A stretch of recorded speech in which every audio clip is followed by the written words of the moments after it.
Bentrovati, il nostro appuntamento è quello sportivo, come di consuetudine ogni sera e ogni giorno qui dal lunedì al venerdì sul canale 95 del digitale terrestre di Caffè TV 24 per quanto riguarda la regione Veneto e Friuli Venezia Giulia e naturalmente in modalità on demand con la nostra web tv www.venetoglobe.com, la nostra produzione. Andiamo subito a vedere la produzione di oggi, quindi per quanto riguarda lo sport, per quanto riguarda il calcio in apertura, perché ritorna la Champions League con l'Italia che cerca il poker agli ottavi di finale. Spalletti e la sua Inter devono cercare di battere il PSV e sperare poi tra l'altro anche nel Barcellona, mentre ad Ancelotti e al suo Napoli basta un pari a Liverpool. Domani toccherà a Juventus e Roma. In Serie A la Juve è sempre davanti a tutti, a 43 punti, insegue il Napoli a 35, l'Inter a 29, il Milan a 26. La Roma un pochino in delusione in queste ultime settimane, si trova in una posizione di attesa. In Serie B il Verona è passato a Benevento per 1-0, il Cittadella ha pareggiato a Cremona con la Cremonese per 0-0, il Padova invece le ha buscate per così dire dal Palermo per 3-1 e il Venezia di Zenga continua a stupire vincendo anche ad Ascoli 1-0. Andiamo alla Serie C dove si ritorna in campo proprio nella giornata odierna, turno infrasettimanale più che mai, con Gubbio Lanerossi Vicenza che si gioca nel primo pomeriggio, Fermana Triestina, Ravenna Verona e Teramo Pordenone, con il Pordenone che deve mantenere la leadership in testa alla classifica. Stiamo guardando le varie categorie, siamo sulla Serie D, anche per quanto riguarda la Serie D nazionale il calciomercato è più che mai aperto, si chiude sabato, quindi ultime decisioni anche per le squadre che si sono rinforzate nel girone C, come per esempio il Delta Rovigo che ha portato a casa un Dario Sottovia proveniente dall'Arezzato e Sottovia ha subito fatto innamorare i tifosi con una doppietta, 2 gol per lui nel pareggio poi 3-3 tra Delta Rovigo e Clodiense. C'è il tentativo del Delta appunto di avvicinare l'Adriese che ha il comando con l'Arzichiampo che insiste in seconda posizione, Campodarsego ed Este sono a 24, il Montebelluna pure lei sul mercato sta cercando degli attaccanti, viene da un pareggio, quello di Trento 1-1 con il Trento appunto e si trova a 19 punti in mezzo alla classifica. Domani torneremo a dare un'occhiata ad eccellenza e promozione più nel dettaglio con risultati e poi con l'intervista a mister Paolo Fedato dell'Union QDP dopo il pareggio con l'Eclisse Carini Pievigina nell'eccellenza girone B per 1-1. Allora lasciamo il calcio e passiamo alla basket, la nostra girandola adesso di interviste. Cominciamo dalla TVB, cominciamo dalla massima serie per quanto ci riguarda, Serie A2, quindi sentiamo sotto la curva ai microfoni di Valentina Dalmas, uno dei migliori anche domenica come Lorenzo Uglietti. Siamo con Uglietti, vittoria conquistata nel campo, siete partiti un po' come un diesel ma poi siete esplosi con dei risultati, dei parziali abbastanza, fanno la differenza, hanno fatto la differenza. Sì, come al solito puntavamo sulla difesa come ogni partita, sapevamo che non sarebbe stato facile soprattutto all'inizio, sapendo che loro sono una squadra molto aggressiva, quindi all'inizio magari eravamo un po' contratti per quello, però poi abbiamo risposto bene, siamo stati più aggressivi di loro e siamo riusciti ad andare in vantaggio. Molto bravi però nel terzo quarto a non rilassarci sul più 10 e a schiantarli definitivamente.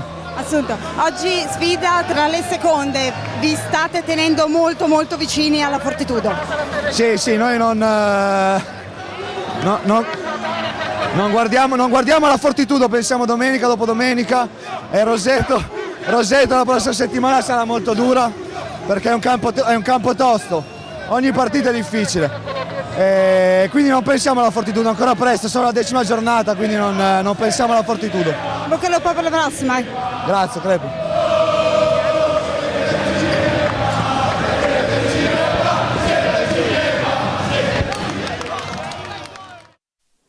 un po' di confusione sotto le curve, perché insomma c'è vivacità, c'è allegria, gli amici dei tifosi i Fioi a Sud, come si chiamano, insomma sempre molto coloriti e sempre molto simpatici. Bene, lasciamo la TVB, passiamo al femminile, Serie A2 anche in questo caso, al Palacicogna sabato alle 20 il Ponzano ha affrontato il Carugate vincendo anche bene, nettamente, 76-62. Andiamo a sentire i protagonisti, cominciamo con Maurizio Sottana che è il coach di casa, eccolo. Serviva una vittoria, coach, e vittoria è stata. Certo, serviva questa vittoria e l'abbiamo fatta bene. Effettivamente ho visto finalmente quello che predicava. Sì, diciamo che hanno cominciato a capire che se giocano ragionando e non facendo riprendersi dall'ansia, sappiamo giocare a pallacanestro. Poi l'avete impostata un po' sulla velocità, perché loro avevano 5 donne diciamo in campo e stop. Sì, l'abbiamo impostata sulla velocità, su determinati giochi dove che escludavamo la lunga e da sotto canestro per poter riuscire a fare canestro direttamente, benché stiamo lavorando sul tiro da fuori e ci è andata bene. Ci passa Gloria Vian sulla buona strada. Lei poverina, sì, poverina, intendo dire che è arrivata qui dal lavoro dove era un anno che non giocava quasi, la stiamo recuperando, bisogna avere pazienza, non si può mica recuperare una giocatrice da oggi a domani. Diciamo, con questa vittoria ci siamo tolti da una situazione un po' scabrosa. La vittoria ci siamo messi sulla metà classifica, diciamo, però è lunga ancora, dobbiamo insistere e guadagnare qualche altro punto per avere la metà classifica matematica e poi cercare di fare un passetto alla volta verso l'alto. Diciamo che siamo sulla buona strada, l'ho visto anche più calmo e più tranquillo, quindi ha smesso, come diceva, di urlare, no? No, il calmo e tranquillo io sono sempre se non mi danno motivo di urlare. Oggi hanno giocato con la testa, non potevo incazzarmi per niente, semplice. Grazie, molto gentili. Un grande, eccoci rientrati, un grande Sottana perché riesce anche a cogliere l'umore e la battuta naturalmente e quindi complimenti anche alla sua squadra che ha vinto e che adesso deve continuare questo cammino. Andiamo sulle altre con la Ruker Sambe Serie B che ha perso a Padova nel derby veneto per 76-67, sabato alla Palasystem se la vedrà con Vicenza. In Serie B femminile la NPT Treviso ha vinto ancora contro la Ginnastica Triestina per 70-44.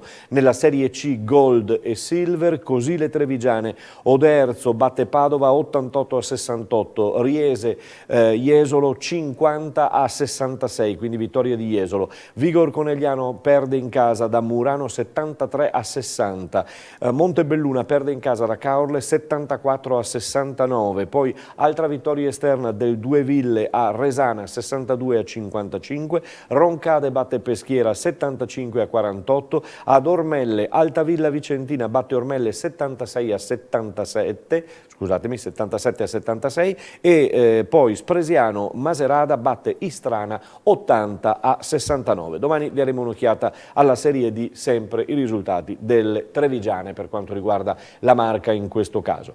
Imoco Volley Conegliano con il massimo campionato, le campionesse d'Italia sono reduci, arrivano alla prima sconfitta del campionato, prima sconfitta in trasferta del campionato, arriva da Scandicci che si è vendicata così della Champions dove le coneglianesi avevano vinto al tie break. 3-1 invece a Scandicci il finale, sentiamo Samantha Fabris al termine della gara. Penso che oggi ci sono viste cose spettacolari e loro sono stati più bravi oggi, hanno giocato una bella pallavolo, tanto difesa e complimenti a loro. Senti, quanto pesano per voi come squadra, come gruppo, non solo come squadra in campo ma anche come squadra degli spogliatoi, gli infortuni che sono arrivati recentemente, quanto hanno contato anche nella partita di oggi? Ma infortuni sì, pesano tanto, però è brutto da dire, però ci dobbiamo abituare perché non si sa mai, ci sono anche altre difficoltà, giocano tanti, non si devono trovare alibi, dobbiamo dare tutto il nostro meglio, dobbiamo fare meglio un po', però va bene, prossima. Senti, dall'altra parte della rete ovviamente c'era anche Jole Stevanovic che so che insomma è una tua grande amica, Ti chiedo se vi eravate sentite prima della partita o era una partita troppo tesa per poter parlare della gara? No, prima è amicizia, prima di tutto, poi in campo ovviamente che una contro l'altra, però certo che ci sentiamo, abbiamo fatto anche una scommessa, purtroppo oggi ha vinta lei. Ascolta, non so se Giampaolo ti vuole fare una guarda, domanda. Io volevo chiederti una cosa. Abbiamo visto un primo set, avete giocato benissimo, c'è stato anche un blackout clamoroso di Scandici, quindi vi ha favorito anche questa cosa, però al di là di questo ho visto anche Conegliano che è un pochino calato, forse anche in attenzione dietro, ma anche in attacco, anche, posso dire che non abbiamo visto la solita Samantha Fabris in attacco anche stasera. Sì, posso dire che dopo il primo set abbiamo un po' calato tutti, abbiamo fatto meno attenzione in certi fondamentali. Penso che il primo set non erano loro quelle che potevano stare, però niente, oggi bravi loro, ci vediamo alla prossima. La battuta e la chiusura di Samantha è sintomatica, brave loro e ci vediamo alla prossima, chiaramente. Attenzione perché Conegliano dovrà per forza ritornare sul mercato perché manca un'opposta adesso, perché la sostituta di Fabris era Nagaoka, non c'è più perché si è fatta male, quindi si dovrà ritornare sul mercato. Con molta probabilità con il rientro di Folia a gennaio se ne andrà Shamadan e quindi vedremo come interverrà la società ancora. Una società che è impegnata, un tour de force notevole. Sabato 15 si va a Firenze per una partita esterna di campionato, poi in trasferta partenza il 19 appunto in Germania, il 23 in trasferta, il 6 febbraio in casa, il 20 in trasferta ancora, il 26 in casa, insomma si preannuncia un dicembre piuttosto intenso. Andiamo a parlare di Benetton, andiamo a parlare di rugby. Contro gli Harlequins in Challenge Cup c'è stata una splendida vittoria all'ultimo minuto, ma c'è stata anche l'inaugurazione della tribuna est del Monigo, di cui ci parla il presidente Amerino Zatta. Presidente, intanto complimenti per questa vittoria, ma complimenti anche perché l'aveva promesso e l'8 dicembre si è inaugurata questa stupenda tribuna. Sì, non è stato facile, lo ammetto, però devo fare i complimenti a tutti chi ha contribuito per ottenere questo risultato. Innanzitutto al Comune, che evidentemente è stata una buona e proficua collaborazione, e poi a tutte le aziende che hanno lavorato, diciamo così, per arrivare a questo appuntamento con la quale noi ci tenevamo molto.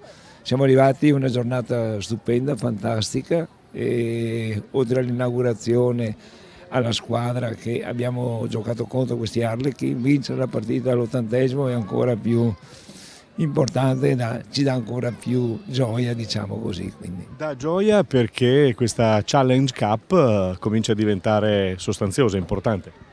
Sì, ora diciamo abbiamo vinto oggi una partita importante, sabato prossimo siamo a Londra, cercheremo di difenderci quantomeno, di non, se possibile, portare a casa magari anche un punticino o anche una vittoria, vedremo, l'importante è giocarci questi incontri, una partita alla volta. Sul 21-21, Stein dice sì, ci credevo perché devo crederci fino all'ultimo, lei presente? Se devo essere sincero, prima della partita, parlando con i ragazzi, mi dicevano: Presidente, stai tranquillo, questa partita la portiamo a casa. E io ci credevo, come ci credo in funzione a quello che loro ti dicono, perché se te lo dicono vuol dire erano convinti. Certo che gli ultimi 5 minuti, essendo una persona in meno, un ragazzo in meno, cominciamo a dubitare che il risultato potesse arrivarci. Hanno mantenuto la parola e quindi complimenti a loro. Torniamo sul Monigo qui con questi 2400 persone in più, ne parlavamo col sindaco anche, adesso si aprono spiragli anche per partite più importanti, per manifestazioni più importanti. Sicuramente sì, oggi c'era anche il presidente della federazione ad assistere alla partita e quindi ha notato questa affluenza del pubblico, questo campo che sta diventando anno dopo anno sempre più un gioiellino, e quindi ha un certo tipo di predisposizione per fare delle cose non solo della Benetton ma anche per altre cose più importanti. Si avvicina un Natale buono, speriamo. Ma diciamo che ci stiamo avvicinando nel posto migliore. Eccoci, bene, è tutto bene perché il Monigo potrebbe cambiare volto nei prossimi mesi, nei prossimi anni, ancora una volta diventando veramente un gioiellino. Abbiamo concluso con il rugby, noi ci risentiamo domani, solita ora, solite frequenze, solito canale, in modalità on demand su www.venetoglobe.com, sul canale 95 di Caffè TV 24, invece per trovarci per Veneto e Friuli Venezia Giulia. A tutti voi, buona giornata!